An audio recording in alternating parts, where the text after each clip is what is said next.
Mayor and Council, as we close out the day, we want to talk to you about arts funding for public art and for the grants program. It's this one right there. Yes, number 8, that's it. With me is Denise Helbing, our Arts Center manager. We also have 3 members of the Arts Advisory Board joining us this afternoon, Chairman Ken Lannon, and our hoteliers rep, Al DeBerry, and then board member Tona Swoboda. So very glad to have the 3 of them here also. We have discussed all of these with them. They're very vested. So I'm going to introduce the topic, and I'm going to step aside and let Denise talk to you about the grants program, then I'll come back and talk about public art. We'll look at that, it works. So just basically to let you, as a refresher on how the hotel tax works as it relates to art, the city receives an 8% occupancy tax from room nights that are booked in Louisville. This is one of those weird cases where the state receives 7 but authorizes cities to take 8. Go figure. Wait. No, it's 6 and 7. It's 6 and 7. 6 from the state, 7. So that I got that number wrong. So we do 7%, the state does 6. But state law also is very specific in how that can be used. They have a list of approved uses. It has to be used to support the hotel and convention and tourism industry. And they have a list of options. One of those items in there says you can use that money for support of the arts up to 15% of your total revenue for a fiscal year. And it lists probably about 35 different art forms and then says, or anything else. So it's very broad in how it defines art. It does not say exactly how that support can be done. It just says support of the arts. And it also does not give any standards for how you measure the success of that.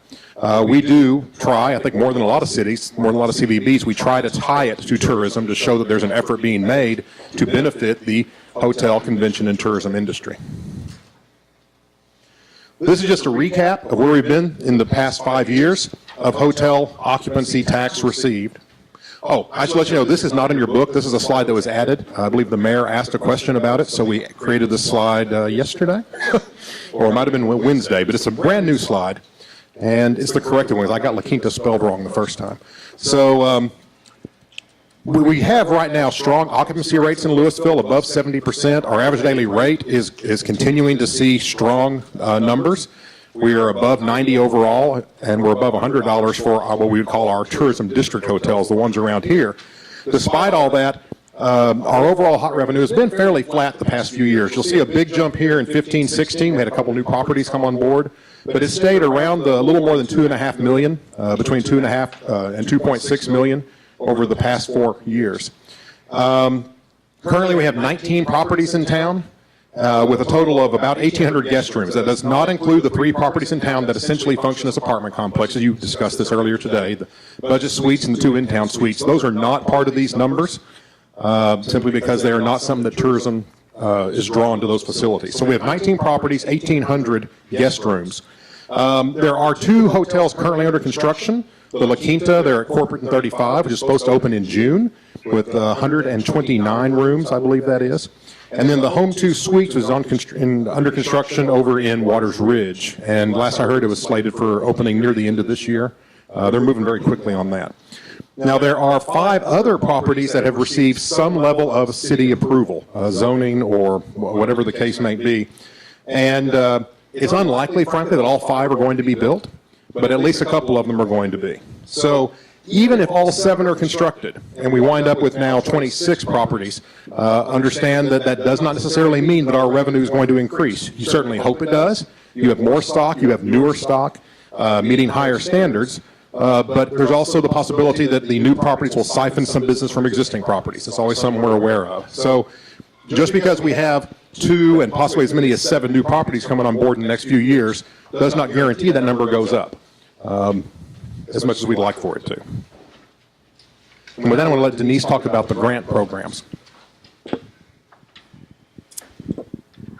So the current state of the arts with of the state of art funding, we currently have 3 grant programs. The largest one is, of course, the Art Support Grants, and they utilize a majority of the budget, and we'll go into a lot more detail on those shortly. We have the project grants, which were a recent addition a few years ago, approved by council, and they are intended to be a one-time grant. They're only requested intermittently. The last one was in 2017. And these are to be used one time for a one-time special project or for a startup type project. And then hopefully the group will become stable and then be able to be eligible to apply for support grants. And we just launched in the spring of 2018 the Artist Micro Grants, which are intended to go to an individual. The project grants and the support grants are only eligible to go to not-for-profit arts organizations. We have up to 5 $1,000 grants available to use in the Artist Micro Grant Program. We haven't yet received an application, but we're always talking it up and hoping to get an artist interested in that support. We also, of course, have the Public Art Program with the master plan approved in January of last year, as you all know. We have 4 projects pending with that. The Main and Mill Art Benches as part of that streetscape improvement, a railroad bench, going to maybe go in one of our parks, the Wayne Ferguson Bronze, and of course the Thrive Large Stone Project. And funding sources with that are limited, and James will touch on that in some later slides. So, to break down 2 years worth of arts funding for the grants, the past 2 years we've had $168,000 applied to the support grants. Again, in 2017-18, we had that project grant applied for and given to, in that case it was the Lake Cities Ballet for a special Nutty Nutcracker program. We spent some money on regional advertising with the HOT funds available for art support, and we do cover the electricity costs at the MCL grant through that. We're always trying to improve the efficiency of the grant, so you'll see, if you look back several years, those numbers going down, thankfully. And Let me take that last bullet. Yes. Before we leave this slide, I want to point out you see the UCL grant electricity is coming out of this fund. It originally was split evenly between general fund and hotel fund. When we first opened in 2011, half the budget for electricity was in general, half was in hotel, and at the time it was about $110,000. We've done some conservation measures have been taken at MCL Grand that have brought that bill down. You can see below $80,000.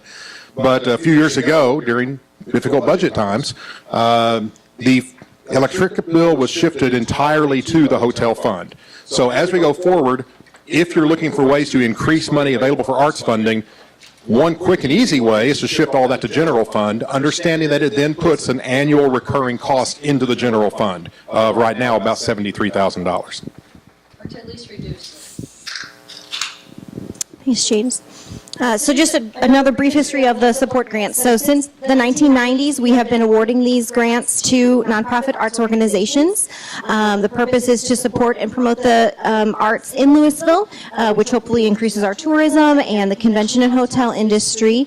And these applications are submitted uniquely each year, reviewed not on a year-to-year comparison basis, but every year new application, new programs are asked for, and they are reviewed by the Arts Advisory Board. They talk about what funding levels they'd like to give these groups. They go to council and ask for those levels of funding in the budget each year. To qualify for getting this type of grant, you must be a 501c3 arts organization, which is a big step to take for small groups to apply for that, pay for that, do the requirements that takes. And the current program objectives are to attract visitors to Louisville and enhance the image of Louisville for those visitors and our residents, of course. Promote cultural opportunities that will represent all of our residents and hopefully visitors that are coming, and we talk about our diversity, which we are have so much of. We want to increase the residents' involvement with the arts and encourage community gatherings. There were some changes made to the program in 2016. They were addressed at the retreat, and we have phased them in over the last 2 years. We now require zip code tracking as part of all the grant recipients' end of year report or end of program reports, so we can have some data now these past 2 years to strengthen the tie of how it's impacting tourism. We are awarding grants to specific programs. It used to be based on a whole year's season, and now we actually get them to drill down into the dollars that they're spending on per programs.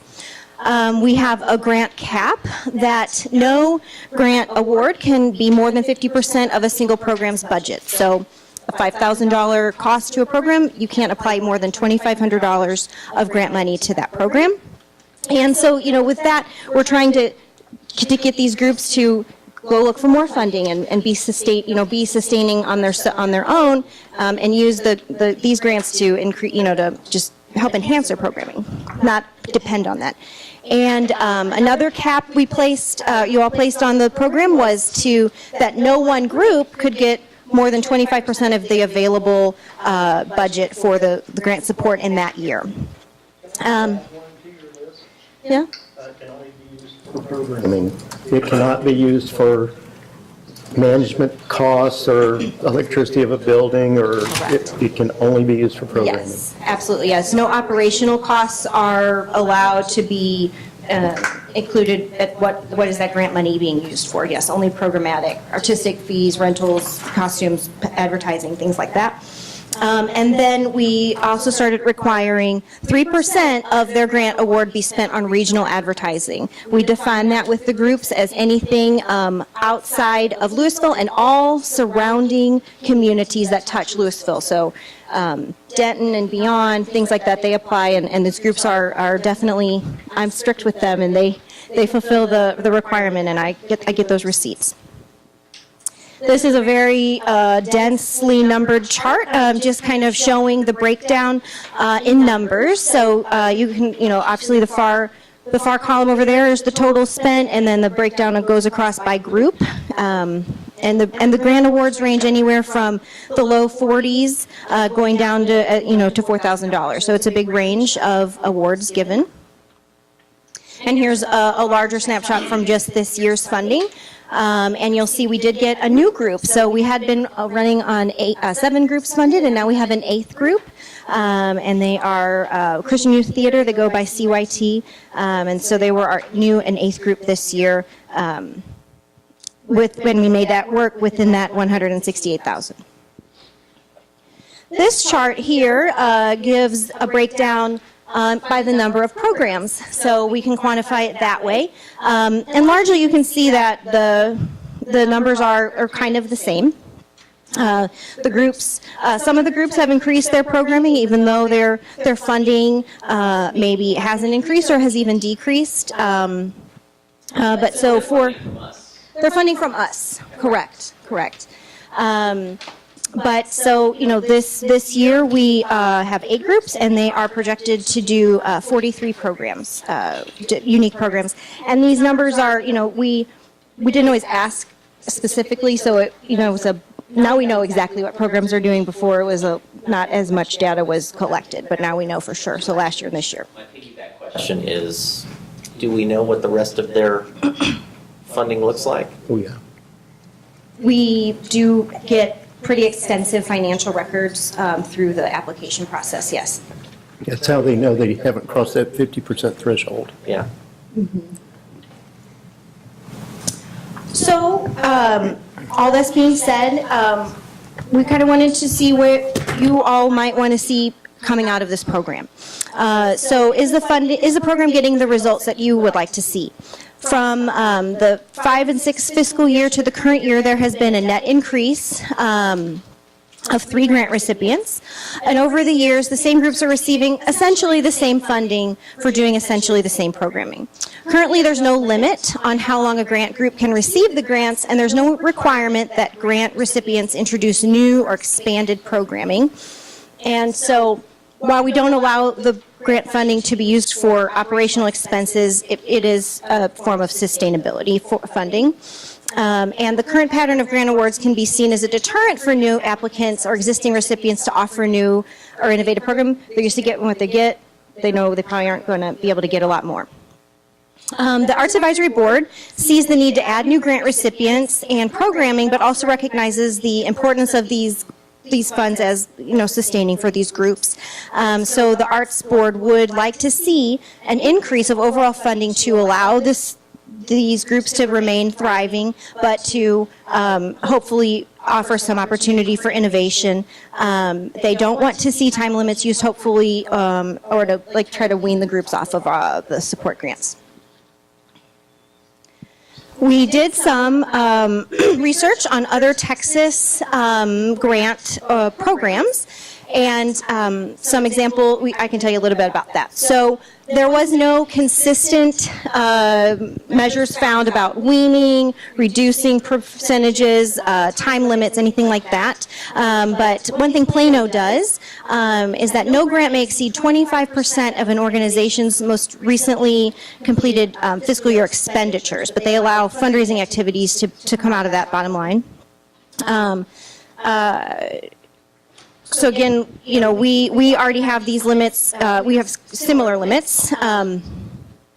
Where Louisville, we say that you can't have more than 50%, but we actually encourage that the grant be less than 50% of the program's expenses. But again, the requirement is no more than 50.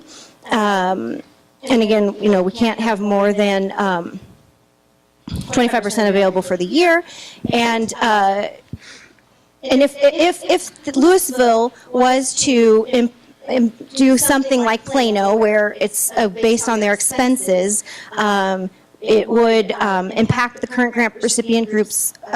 Some of them by a lot, but it would maybe free up about $23,000 to split amongst groups.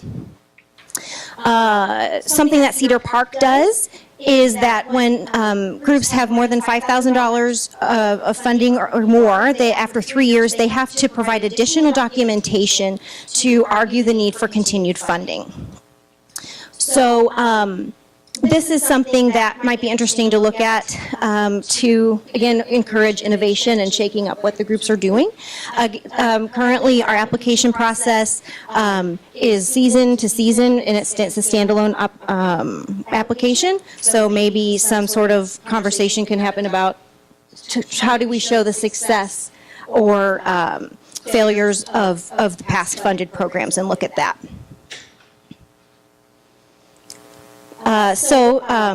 Did you want to take this slide?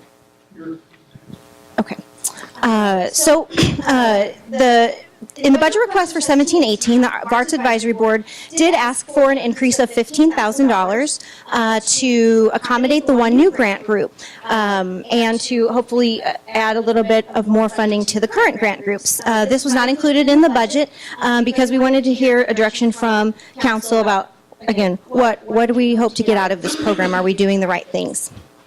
The last increase was in 13-14 when two groups were added, and that's when the budget was increased by almost $14,000, $13,569. Right now, the budget is the $168,400, and it's a fixed figure. It's not a percentage of the total revenue available from the HOT fund eligible for art support. And there's no mechanism in place to consider automatic increases of this funding. So the Arts Advisory Board maybe would like to that an automatic escalation be implemented when revenue allows to grow the grant program naturally over time. Another programmatic change that we would like to bring to council for discussion. There was possibly implementing a background check requirement to go along with grant funding. There was a situation this summer with one of the grant recipients did use a contractor who was a registered sex offender, and he was working with underage performers. Public perception was that the group was very slow to react to that and resolve the situation. They did react to it, and they have implemented lots of requirements within their own operations. But again, no city things. So we were not negatively tied to the media coverage of this situation, but we could have been, since the city does fund that group and that program specifically. The board has discussed the possibility of adding this requirement, but has not yet made a formal recommendation to council, but we just wanted to bring that to your attention. And I'm back. So the other part of our HOT funding for arts is the public arts program. Now, Quick background, 2014, we set up a capital improvement project for public art. And the initial funding was by going back for a number of years to look at unspent money under the allowed art cap for each of those years. And we did an initial transfer of $537,000 into this capital project. At that time, City Council also said at the end of each fiscal year, once we've closed the books and run all the numbers, to look and see what the total revenue is, what 15% of that is, and whatever available art support money we did not use during that fiscal year to transfer that difference into this capital project. And we've been doing that, and the current balance is down at the bottom, $672,000. Some has come out, some has gone in. Money for the Wayne Ferguson Bronze, for example, came out of this. So by policy, capital projects of the city also can include up to 2% of total project costs for public art. That's at council discretion. We have 4 of those that were included in the bond package that was approved by voters in 2015. Thrive is the greatest example, I think, because it's actually under construction, and we'll be seeing that come along very soon. The others were Corporate Drive, the Mill Street 121 business realignment, and then trails in general. Shouldn't have put this down. So this gives you overall our public art funding, how it's gone for the past 4 years. And what you'll see there at the top is that's the 15% cap for each year. So 364 was a low, 395 was a high. It fluctuates, of course, as total revenue does. This year we're projecting 383. It'll be somewhere close to that. If you look at the grants, that includes all 3 programs. That's this next line, and that is the biggest chunk of what we spend. It's a little more than half of what we spend out of the arts cap. You can see 48%, 42, 43, 46. Then other expenditures, that includes the electricity that we talked about, and that includes the advertising we talked about, and there have been a couple other small expenditures here and there. For instance, one year was money to do the public art plan. Thank you. Thank you very much. That's why I need help. And so you see the percentages there. And at the end, that's the amount that's been transferred each year into the capital project. So you see, when revenue is strong and we keep expenses down, and we, fortunately, I think you saw when Denise was talking about where the money was going, it showed last year advertising, $0 spent. We had money budgeted, but because our shows were selling out, we didn't have to spend as much money for advertising as we thought we might have to. This year, 3 of our 6 Texas Tune shows are sold out. So hopefully we will underspend that $40,000. So that creates a little bit extra to go in this line. So that's why that number changes so much from year to year. But this year we anticipate about $95,000 going into that at the end of the fiscal year. Quick review of our current public art projects. There's the Wayne Ferguson Bronze. We had hoped that we might be able to dedicate it at Colorpalooza in April. It's looking like it'll probably be May or June, but the artist is doing some great work. We saw some photos a couple weeks ago, and they're very impressive. This is Thrive with the stonework on there from Andrew Dufford. This is the railroad bench that you saw at a recent council meeting that's going to go, I think Stacy has left, but it's going to be out at Railroad Park. She was looking, I think, at one of the concession stand areas, so we don't have to pour a slab, and it allows bike access. This is a couple of representations of the Main and Mill art benches. In fact, just a couple weeks ago, the Arts Board met and gave some direction to the artists of here's the 4 concepts we want for this theme, get to work. And the artists are now working on those themes. So here's your decision points. First off, we want to make sure that we are meeting your expectations for the Art Support Grant Program. That program's been around now for a very long time. It's been revised from time to time. The initial concept, way back in the early paperwork, it talked about it being seed money in order to launch an arts community in Louisville. Over time, it's become a little bit of a sustainability program. It's not paying for basic operations, but we've had some good growth, though. We've had some. Is it meeting your expectations for growth? And if it's not, what do we need to do to make that happen? That's where we're talking about any changes to requirements or limitations. That's when Denise talked about, right now we have 50% of a program is the most that can be funded in a grant. Some cities have lower. The state has lower. Some cities don't have a limit at all.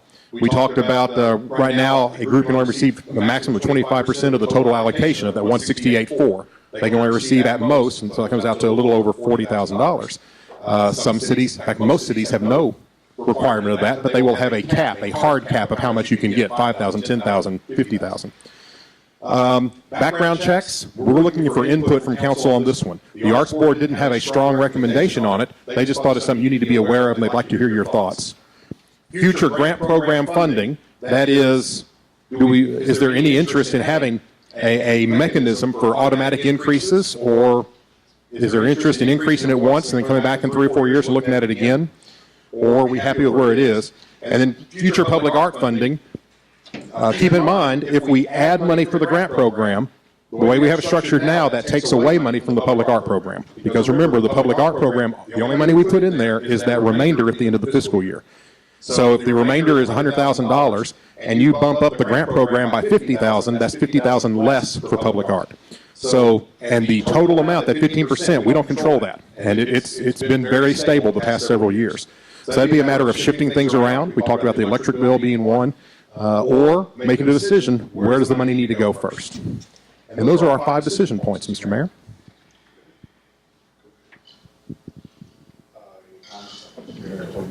Keep going. Any comments or?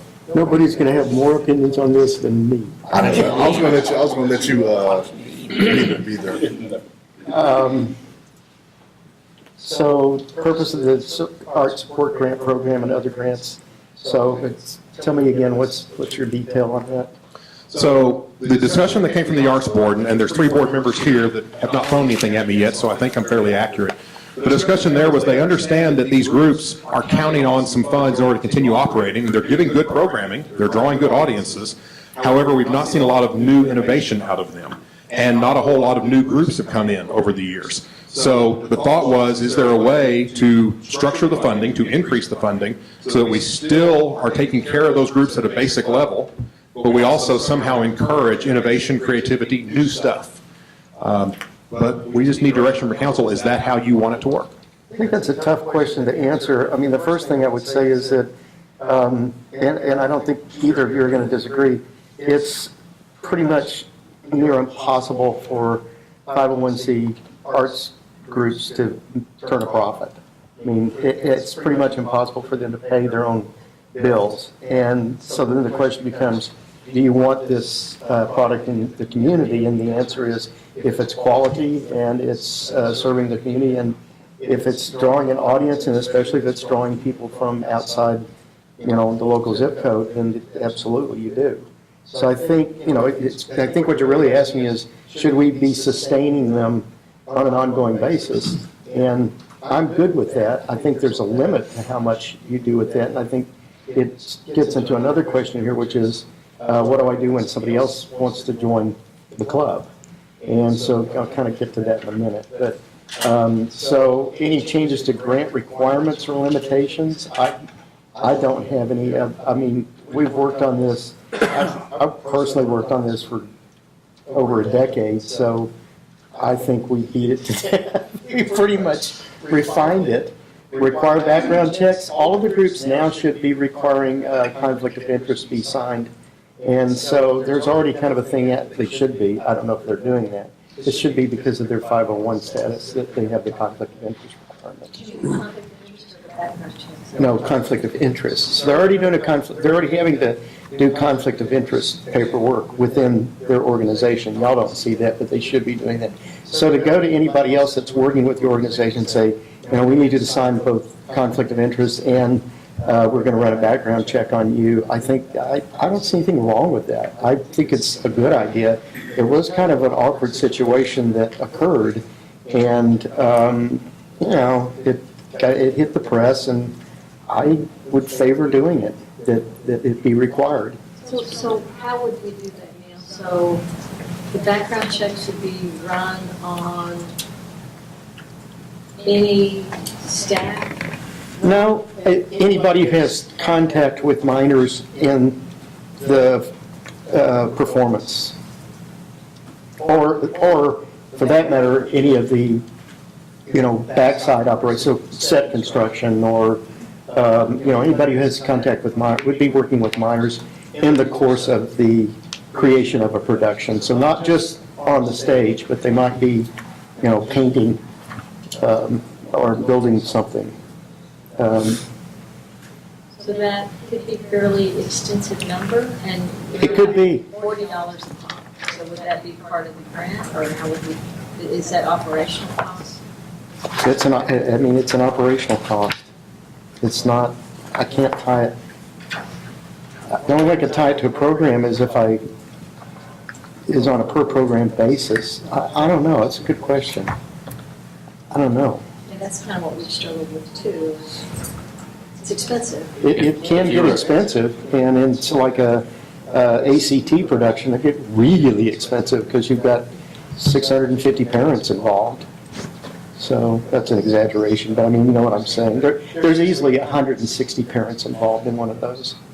So it's a lot of people. I mean, if you're a registered adult leader in scouting, you have a background check done. Right? So, I mean, I get that that's a smaller group than all parents in a scouting group, but that's the liability. I mean, it's a cost of doing business today. Now, how they want to limit that or figure out a way to create a protected class versus like the Scouts have done, then so be it. I don't know the answer to that, but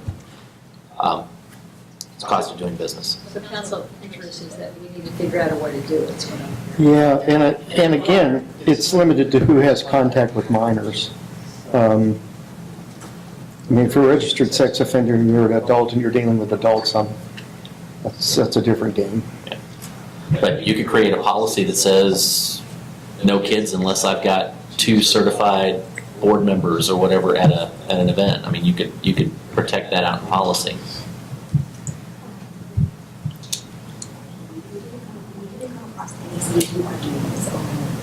Oh, I just asked a question, are there any models or any of the other cities doing it? I don't know. I think this one's, we're gonna have to research this. I don't know. It's We'll go back. a new can of worms. Well, definitely like Actors Conservatory Theater, Lake Cities Ballet. Yeah, I mean, there's every another of one. them Working with kids, as long as it's impossible not to. And it's a large number of adults. And, you know, the flip side of the coin is Val probably rarely has this problem, if ever. The symphony rarely has this problem. It does have it occasionally, but rare. Bob, you got anything you want to add? Well, let me finish with and then I'll hand it off. So the future grant program funding, one of the things that's always been a concern with me is that as we add a group to the pile, the number stays fixed. And then the other side of this coin is like a cost of living index. You know, we're not increasing the number based on anything. We're not, if it's just, we up and decide we're going to increase it. So let's go back to let's start with the cost of living index.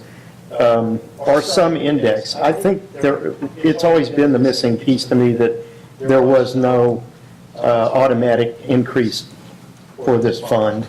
And we know that all of the organizations are impacted by, you know, cost of rental of whatever, or, you know, the symphony has union musicians, or everybody's having to deal with that.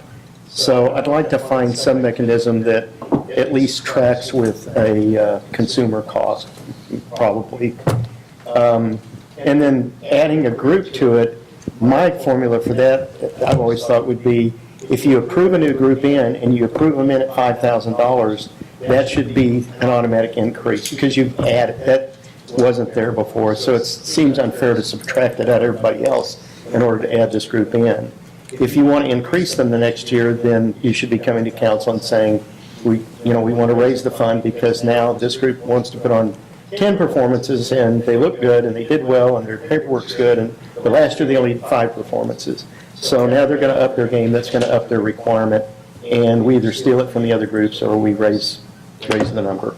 Now, which one do you want to do? Or else the arts board has to decide, you can't do 10 performances, you can only do 5. I don't have the money. So, and then public art funding always go up. No, No, that's the thing. It's been flat. So how can we ever tie it to the COLA? Well, I mean, so what Neil's suggesting is that every year we would get some COLA increase, percentage increase, or they add a group that automatically goes up. Yeah. And the issue with that, and Is it's going to steal from public art. and so the problem is, the way you're funding your public art is under this 15% cap. The more money you give to the arts group, the less money you have for public art if your resource is hotel motel. which then becomes a question for the Arts Advisory Board, where, across the spectrum of arts, where am I going to put this money? Am I going to add a new group and their 10 performances, or do I feel like I'm taking too much away from my public art and let them come with their, that's what they're there for, just to figure out the whole, wide range of arts. It's like a wide world of sports. So they're going to have to decide, how does that balance? So what's our recommendation to council? How does that balance out? You want my recommendation to council? No, I'm sure you, go You ahead. don't want my. No, go ahead. So obviously, we've kept it flat for years. I mean, I do have concerns that the more you give, it was always considered to be seed money.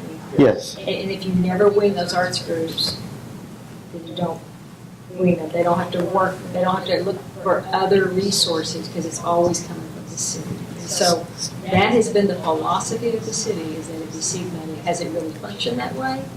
Not per se, because we've never decreased it over time. But let me give you the counter argument, and sitting on a board that I think does a spectacular job with their finances. So the symphony, they're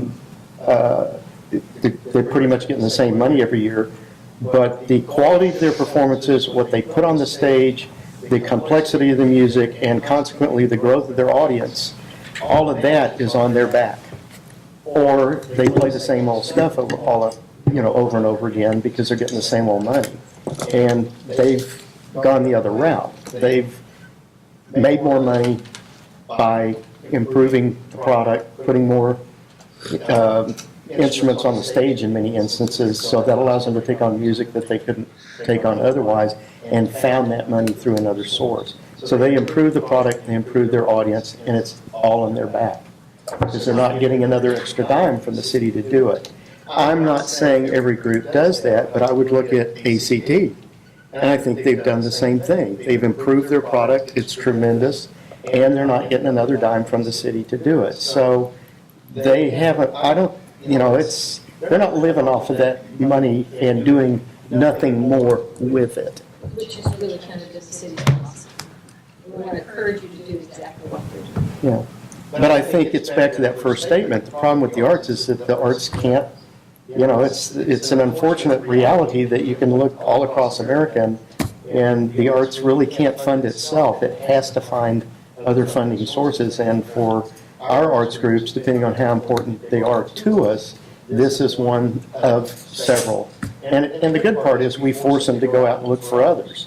They can't get more than half. And I kind of worry about the cap being that high, because I would take it down a little bit. But so if you want to find another way to eke your money out, and I know that's going to chop some of their funding, but I'd take them down to 45%, which isn't a big drop, but because 50% is a pretty good chunk. And some of the groups, that's Civic Chorale's probably living up to the full 50%. They probably only get what y'all give them in times 2, and that's about all they get. In other words, they're outside. What they generate outside equals what they get from you. Symphony, that's not true. ACT, that's not true. Community theater, it's not true. They're getting more money outside than they are getting from you. So, and they keep growing that in order to be able to up their games. So that's my counter. You're a funding source, but they're not living off of you. You might want to look carefully at groups that seem to be living off of you and ask, what do we do? How do we push them to go find more money and improve their product and draw more audience? And maybe the measurement is we're a percentage of their overall budget. Instead of being half of a program, at some point we should be down around less than 20% of their budget. Their overall budget. Overall, yeah, and the tough part is when you go to a Louisville Community Theater, so they have their own building. Right. So they have a layer of expenses that, and values to have that we don't anymore. The larger and more successful. And ACT has that too. That's the So, problem. Yeah. That's why I think we got to this programming percentage. This And you could- area sheet. you could argue the ballet has that, but the ballet's a little bit different because they're also offering classes and I mean, it's a two-sided operation, so to speak. All right. It's programming budget. Councilman Troy, you have anything to add? You're the only person who hasn't spoken. I certainly want to see the funding and be able to add additional groups if they come to us. Councilman Ferguson mentioned 45% instead of 50. I was actually thinking 40% in my head, but, you know, to make additional, to encourage them to go outside for more, but also to provide funding for additional groups that might come in. I've been leaving the ballet off this list, but, you know, the ballet also does a great job. And they do a great job with their financials. So I don't want to pick, I'm throwing samples out. I'm not picking the entire list. So previously, the original, before we made the change to 50% of programs, it was 50% of total budget. We switched to 50% of programs. Actually didn't change the amount they were getting. It just meant that their operational costs were totally out of the equation. We could adjust that percentage at direction of council. We also could require from the applicants more detail about their other fundraising efforts. Where else are you getting money? What are you trying to do to get money? So that, you know, it encourages them to be thinking in that way if they have not been. One of those other two questions, what are you trying to do to grow your audience and/or what are you trying to do to improve your product? You know, to take your product to a higher level. So if the response comes back, if they're not doing anything, what would be the consequences? That should be a criteria in the arts grants. Well, I mean, it's, yeah. Qualify, or they qualify for less? Yeah, I mean, just like CDBG, if you're not performing, whatever that performance means, then there could be a reduction in the amount granted. I mean, you have that discretion. There's nothing as an arts board that says you have to spend the same number every year. That's, Plus, if you look at the review, the Q&A that's in the review process, I mean, that's already, there's already those kind of mechanisms built in there to say, well, I'm sorry, but that's a minus, that's a plus, that's a minus, that's a minus, that's a plus, that's a plus. So that's that's part of their evaluation, is a lot of questions. So those if it's not questions there, are it should already be. there. It's been a while since I've looked at it. I can answer some. Do you have more questions were in there? Normally, we don't allow comment from the public, unless council certainly can do that. We normally don't do it. Can I ask, this is Ken Lannon, he's chair of Arts Board, so can you answer that question? Sure. We're going to need to put him on mic.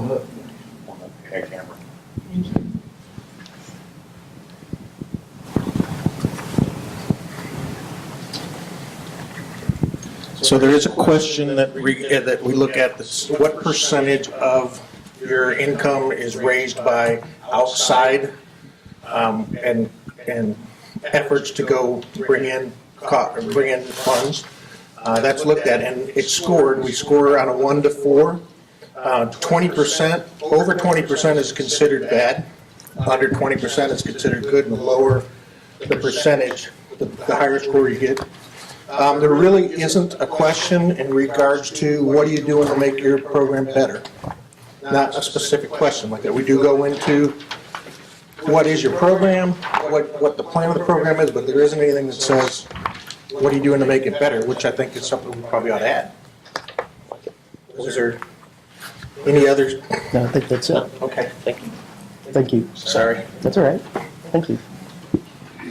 Ken has read that form a whole lot more than anyone else in the room, so I would trust his memory of those questions. Just quickly, I have zero interest in seeing an automatic escalator of any sort. And the reason for that is we don't do it for CDBG. We don't do it for arts.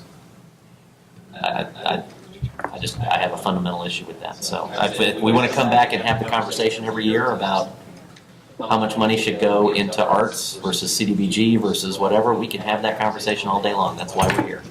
but no auto escalators. So here's the thing I want you to make sure you realize. They just recently added, what is it called, Christian? Christian Youth Theater, CYT. Okay. But the whole dollar, the size of the pie didn't change. Just like So they just CDBG, had to cut more slices out of it. just like CDBG. Um, From the that's- 170 of the city. But here's the key difference. With CDBG, there are some people that walk away with zero. Mhm.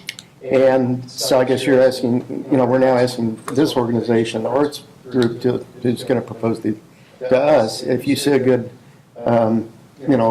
proposal and it meets all the criteria and you grade it and it passes, do you still fail it because you say, I'm sorry, I can't grow the pie? I have to do that with CDBG. There's somebody there I can't grow the pie with. I have to take it away from somebody. That 170 or whatever that we pay is a locked number. I Our guess. pie's not growing. Our pie's not growing that we're getting as far as hotel occupancy. Well, and it also comes back to the question, they have to balance that off. So where is it coming from? It's going to come out of the Public Arts Fund. So if it's coming out of the Public Arts Fund, it's up to that board to decide, okay, how do I want to allocate my money? Would I rather have this programming? I think this programming brings more to the community and to tourism and to all the things we're looking for than another piece of public art or $5,000 more in the Public Art Fund. And I think they should have that opportunity to make that decision. Because they're looking at the spectrum of the arts. But right now, they don't have that opportunity. So one of the concerns, once you increase that number, to me, you're going to permanently decrease the amount that's going into public art, and you just adopted a public art master strategy. So, I'm not opposed, Well- it's a council decision, and I'm just talking about consequences. And here's the tough part for me. I'm a huge fan of public art. I know you're. And so I know it's going to seem very ironic to hear me saying this, and so the other thing too is that we don't know where hotel money, how that will, it can go down. But the general trend is it's grown. It hasn't been growing much lately, but the trend over the years is it's grown. So as that fund perhaps grows in the future, it's automatically now allocated to public art. Correct. It's not, nothing is automatically allocated to performing art. That is correct. So what are we trying to make, I guess? I'm trying to give Arts Advisory the opportunity to decide how the whole allocation is So you want them to be divided up. I don't. And remember, there is an advisory board. Before we give the Arts Advisory Board the ability to be able to divide up that money is how many people on the Arts Advisory Boards have relationships to these people they're giving money to? None. So the rules of the Arts Advisory Board are that no member can serve on the Arts Advisory Board if they have been a director or board member or employee of any granting applicant for the past 2 years.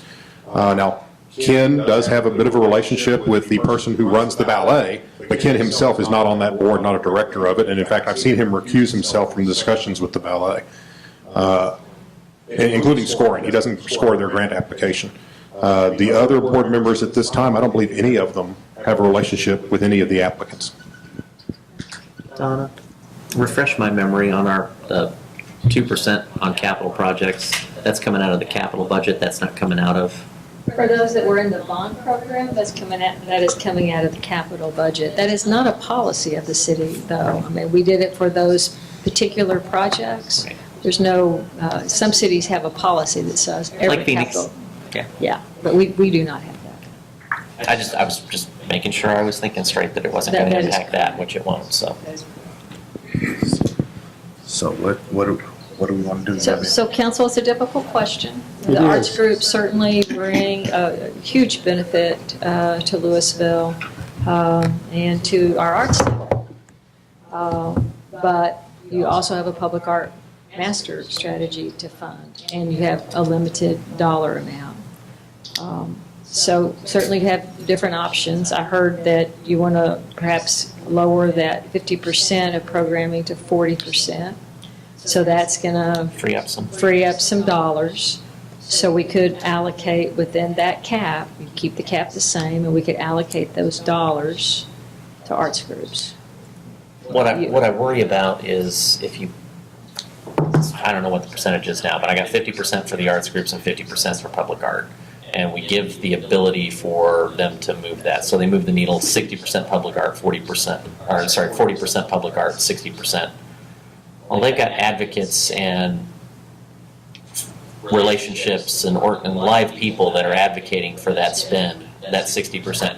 Who's advocating for the 40%? No one. Who's Just advocating? you're with your public art master strategy. You are. And the goals of the council. Yeah. Because at the end of the day, it's that comment I made a minute ago, they're an advisory committee. They're an advisory committee. They're not Yeah. making that final decision. But then if you give it to the arts council, then it's really going to be done without council review. And I don't think we want to get back into that situation where council was making that decision every year. I mean, that took up a big chunk of your budget workshop. And I don't want to be overriding a board every year because I'm the advocate for public art and they're the advocate for live art, and we're just going to undermine if it goes that route. I don't know. One suggestion I might have is that we bring it back to you on a regular basis for consideration, perhaps once every 5 years, for council to step back and reconsider. So can we up the frequency to once every 3 years? That would be council decision. Is it 5 years a long stretch? I'll do it if you do it for CDBG. You know, it's two different things. You're comparing apples to shoe spoons. I agree. It's two different things. So let's take the low hanging fruit. I think we all can have some agreement on the requirement of background checks. So we have some legal issues that we're going to have to get into. Well, we have So- to, yeah, I mean. Yeah, I want to bring that back to you in the future. We want to vet that with legal and consider ramifications and bring back a recommendation. We now know that you're interested in it, so now let us vet it. Okay. Interested, there's one other comment that gives me some grief is, so let's take children's theater. It's a huge hit for them.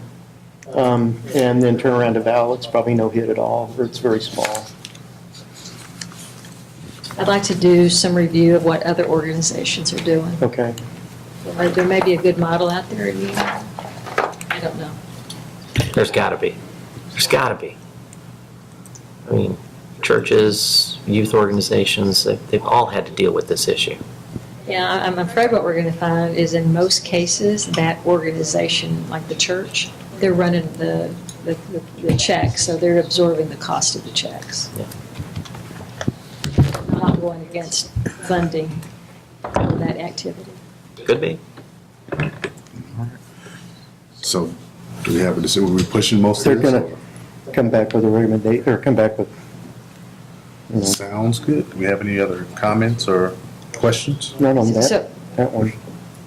So do I hear that we're reducing that requirement of 50% of the program to 40%? Is that council consensus? I'm not comfortable with that, and if I, to the extent that I ever could get comfortable with that, I would want to see it stepped down to get there, not just the chop. Because you do the chop and the only, on short notice, and the only choice the groups are going to have is to go, okay, well, then I can't put that many musicians on the stage, or I can't rent that program because it's too expensive, although it would bring a better audience. And so, to just do that, you know, suddenly and out of nowhere, I know how to save that money. But it's not what you want, it's not how you want it saved. So would it be like 50, then 45, then 40? Yeah, I still don't like 40 even, but I would want to step down if I were going to go that low. Any? Direct. I'm going to ask, how would you ever step it down if you didn't go? Go to 40. If the council, so I would sit here and argue until I lose. If the council said, nope, we want to go to 40, then go 45 for the next 2 years, and then go 42 years, you know, after that. Don't do it overnight, because I can tell you how an arts group's going to save that money. And Ken back there, and I don't know if he's going to nod yes, but I can just tell you how they'll save that money. They'll have to cut something out of what they do, because overnight, they can't make that adjustment. Assuming that their expenses are going up, they're gonna cut if they stay the same. Or they're prepared, they're in a routine. They're prepared each year, they kind of know what's going to happen each year unless they really screw up. But And so, isn't that how we got to where we are? But they're always in a routine that they at least start with what they had last year. well, and that's the routine, but from there, what we've seen groups, the majority of the groups do is they go out, get more money, and improve their product and draw a greater audience. You chop 10% off of what they're getting, and in short notice, the options are pretty limited. It's, okay, well, we're going to have to cut back on the quality of the programming. I can't afford Rogers and Hammerstein rentals, they're too expensive. And so I'm just going to produce less until I can get readjusted to this budget, and then I'll try to get back on track where I was going. 45 is a 10% cut. 50 to 45, 50% to 45? Is a 10, in their money, it is. Yeah, I get it. So there is a way to rectify that. If the preference were to keep the art support grants as essentially sustaining, keeping them alive type of funding, the art project grants could be revised in a way that would reach out to the existing grant recipients and encourage them to innovate, try new things, such as the ballet with the Nutty Nutcracker. We could use that. Now, that program is not budgeted each year. Money is requested from council when an application is received. So if the symphony came in and wanted to do some kind of teen activity and is outside of the regular programming, they could apply for a project grant. If the board liked it, they would recommend to council, and council would have the final say on whether or not to add that to the budget for the existing year. Yeah, I hear you. I'm not sure that really solves the problem. Because then whatever this new item just has its own costs. It just seems to me that one of the better solutions would be, and maybe it's once every 3 years, that we would bring back, we set targets for each one of the departments. And when they work on their budgets, we give them a target, and that's what they have to bring their budget into. So what we could do is at a specific time, we would come back to council and we would say, here's the projected revenue. This is what's in your arts account. There may be that you've had sufficient funding and growth in your public art that you may be willing at this point in time to do an increase to the art. So it would be at least perhaps every 3 years, if 5 is too long, that we could come back with a review of what's available in your public art program, where we are with the public art master strategy implementation, and then you can make a decision on what you want to do with arts funding. I think the biggest problem that the arts board was bringing up is it's been static for so long, and there's no methodology to reconsider it. And I never thought that was really under my authorization, because that cap's been in place such a long time, and we have this issue with public art. And that's why when Ken talked to me, I said, I really want to take this back to the council for a decision. And add one more thing to this, and there are new people coming for funding. Explain that to me. Is that, The Christian, whatever, Oh, we yes, have in the new last people couple of years. requesting funding, but the fund is static. so is that a model that we could work with?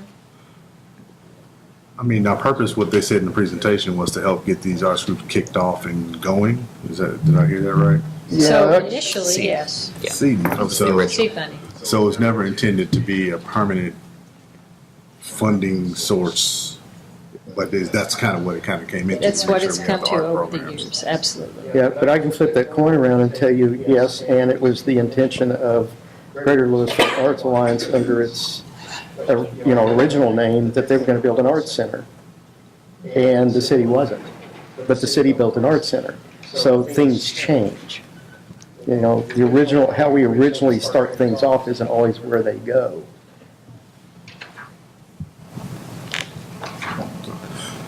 Do they have to go to the arts center? No, but they do have to perform in Louisville with a rare exception. That's correct, like the But to theater. get money? No, it doesn't, they don't have to perform in the MCL. So, for an example, the community theater, they have their own facility, but they qualify. for arts ACT has grants. its own facility. Yes. So they do not have to perform in our facility. But if they I perform think that's a at the, preference. I mean, it is Performing a, Arts Center. they get bonus points Yeah. if they're in our do they get facility. funding if they perform at the Performing Arts Center? Yes, sir. Yeah. So it's still a way for them to get money. Yes, sir. If they want to participate, they have to meet certain criteria. Correct. But they don't have to get the money, and they don't have to perform in these certain facilities. Correct. They could perform anywhere they wanted to. Okay. I can see shifting a couple percent from the 50/50 or whatever that number is. 50%. As for the, and then a step down on the 50% of the grant, maybe over 2 or 3 years, whether that's down to 45 or 40. But that frees up money on one side. It does give a little bit more discretion to the Arts Board for total capital, and still protects my public art piece for the most part. And ideally, the public art piece will probably be absorbing any excesses as long as the economy is doing well. And if HOT at the same time is going up, while you're doing all this, you actually have more money coming into the HOT fund in general, you're going to see that all channeled to public art? Is that what you're saying? Isn't that how it works now? Yes. It is, and that's the problem we're That's we're why trying to I'm willing to address. give 2 or 3 more percent on this The HOT hadn't 168. grown, I mean, it was basically Not- stagnant for 5 Yeah, years. it's been stagnant for a while. Its trend is up over the years, but it's been flat for several But years. I'd much rather say, okay, I'd be willing to move that to 170, 170,000, 175,000, whatever the number is, 1 or 2%, than to open up discretion to say they could go, all 100% this year is into programming and nothing into public art. I get that it has to come to us, but I also don't want to be upending that tea kettle every year, no, go back. That's going to create even more uncertainty for the arts groups. So we would increase the funding by 2%.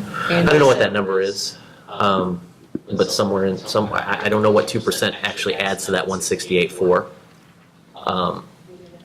Yeah, but I'd be willing to take a look at that and get it into that 175 range maybe.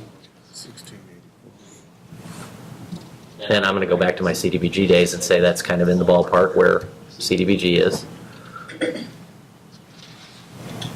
And then look at stepping down to, the 45% over 2 years. Do a 2.5% reduction each year. So that way they can anticipate that. So it grows the pie, it deals with the, But also, that is only a cap. So if they're not at 50%, they're not gonna be losing. They're not, money. Right. yeah, they're not impacted by it. Right. yeah. I kind of like when that Plano one came up, I was like, oh, that's a pretty impressive way to kind of scoot out into a little bit more. What I worry about is things like the Nutcracker. It's going to sell every year. You know how much it costs. You know how many, and we're just going to keep doing that. And we're doing the snot out of the Nutcracker. And by the way, we're going to always put $5,000 a city money into that, or $10,000 a city money into that, whatever it is. When the reality is, Nutcracker could probably stand on its own if you really focused on it, and then take that money and divert it to other programming or new programming, innovative stuff. I think part of the arts is that it should be dynamic and it should be innovative and it should be there should be some churn to it, because not everything is in the art space is relevant anymore. It changes. Since you picked on the Nutcracker, I will tell you it is innovative because there is no other live orchestra performing with the Nutcracker anymore. in Dallas-Fort Worth. It's good to know. No other, period. Can't find that. But is unique and innovative. It is in that that's a draw for people to go see it and not see the performance with recorded music. Sure. So I think we've kind of had a, I mean, that's my thought though, is if we're gonna do that, we could take a little bump, because there is a increase on the public art side that's coming from the tax dollars as they are right now. Can I just make a recommendation? Why don't you give them a 3% bump this year? And then we will reduce the cap from 50% to 48%. And we'll bring that back 3 years from now, and you can reevaluate. Do we know what 3% puts as far as total dollars if it were this year? So about 5,800. Yeah, it's close. I can live with that. Council? That definitely softens the impact. any other comments or questions? So is that the direction we're gonna go in? Bump it by 3% and Do a 3% increase to the base funding, but we're going to lower the program funding from 50% down to 48% this year. And are we going to step it down next year too? 4% over 2 years? Which is 8%.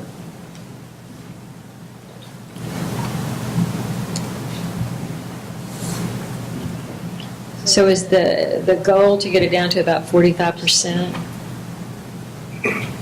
No, my goal is not to go any lower than that. So drop it a percentage each year? No, and to Why go no don't we lower, look at it at that point? and we'll bring it back to you at that point. Yeah, let's look at, I'd like that. Let's look at it in 2 years and see where we're at. Or in a year. So leave it at 48% for 2 years? Yeah, I'd kind of like to see it over a 2-year period. Because it's enough time for the groups to adjust to it and see how they're going to rebound. 1 year, it's, like say that first year, it's going to be a little bit of a shakeup. So 3% increase, and we will lower the program from 50 to 48%, and we'll bring that back to you in 2 years to look at the impacts. Yeah. That still doesn't necessarily mean that any group is gonna get any less money. Well, Ken can probably better answer that. Is any group likely, isn't there at least 1 or 2 groups that could lose some money on this deal? 2? Okay. That's kind of was my head count. In theory, they could get the same amount of grant if their program costs went up by more than that, but then they're spending more than they were before. So But then that's Similar an effect. encouragement to improve your product or grow your audience. all right. So if we don't, Okay, I think we have direction. all right, that's it. I think we're in recess until tomorrow morning at 8:30 or not? We started. Is it recess or adjourn? Yeah, Adjourn? Adjourn. We adjourn then. good job. Can we?